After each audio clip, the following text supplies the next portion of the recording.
So Kamala Harris was on the All the Smoke podcast with Steven Jackson and Matt Barnes, two former NBA players, two former NBA champions, and this was a perfect time for the current vice president and the current presidential candidate to further elevate and discuss her plans, her policy to the American people who are still undivided on why should they vote for her. And boy, did she drop the ball again.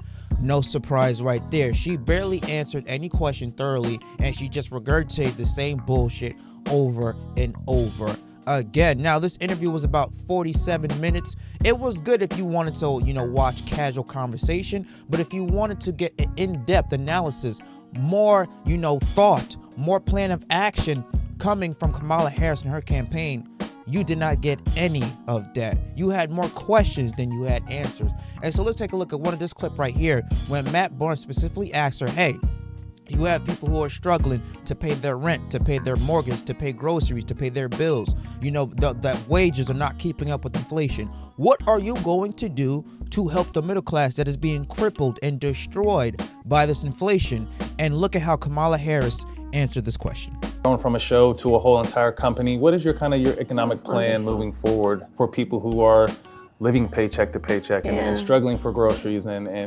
rent and homeowners? So look, I grew up, so my sister and I were raised by our mother. It didn't take her to go to, well, look, I grew up. How many times have we heard her say, well, look, I grew up. We were raised by this and that. If you really look at her background, she grew up an upper middle class family. But that's besides the point. The media doesn't want to show you that. But how many times have we heard her say, well, look, I grew up? It's like, we don't care how you grew up. We don't give a fuck how you grew up. What is going to be your plan to fix the economy that you and Joe Biden caused? She has no economic plan whatsoever. She regurgitates the same bullshit over and over and over again. And for the people who don't have two tinfoils in their brain, listen to this bullshit. The people who do not have two brain cells buy into this bullshit. It's crazy. How many times is she reading this shit off a teleprompter? She have an earring in her piece or a headphone and say, hey, just say this, and the American people will buy it. The left will buy it. Holy crap. We lived for a long time in an apartment on top of a child care center.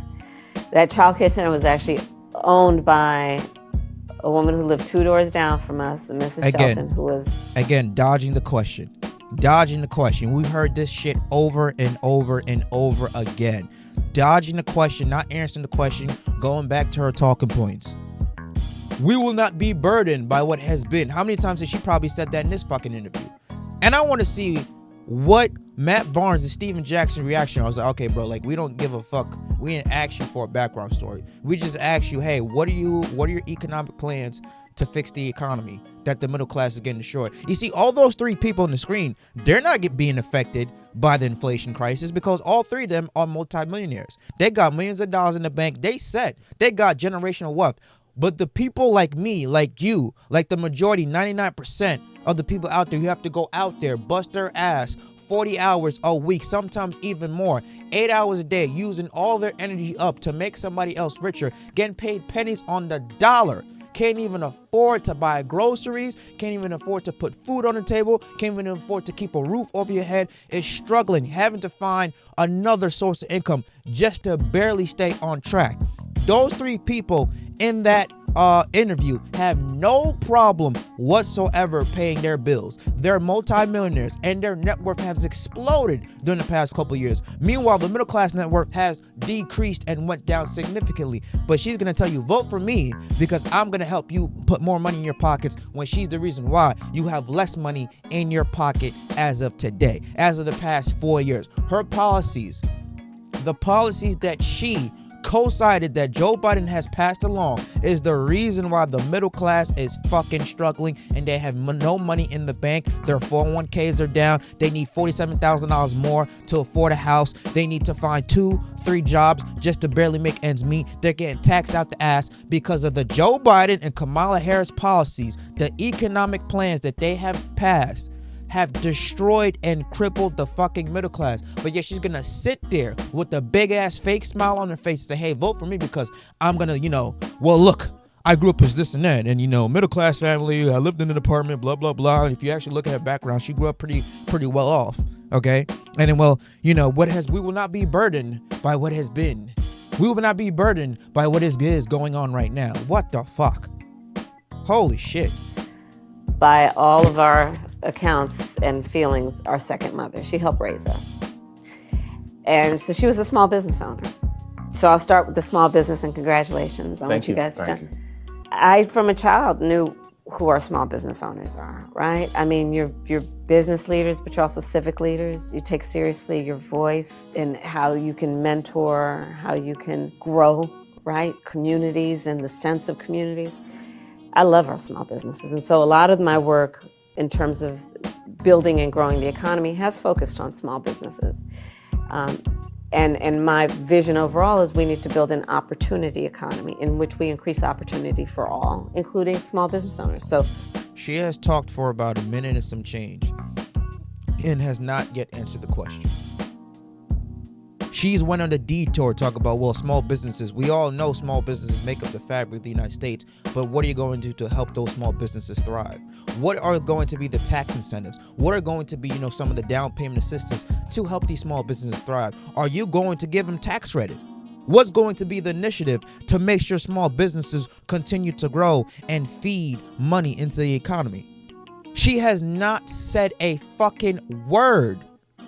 Not a word that matches her plan of action, not a word that matches her plan of policy. It's a bunch of word salads. It's a bunch of verbal fillers. Holy shit. I can't believe I wasted my time watching this interview. Again, conversation-wise, it was great. But in terms of if you wanted to know more about her economic plans, about her plans overall, foreign policy and stuff like that, you got none of it.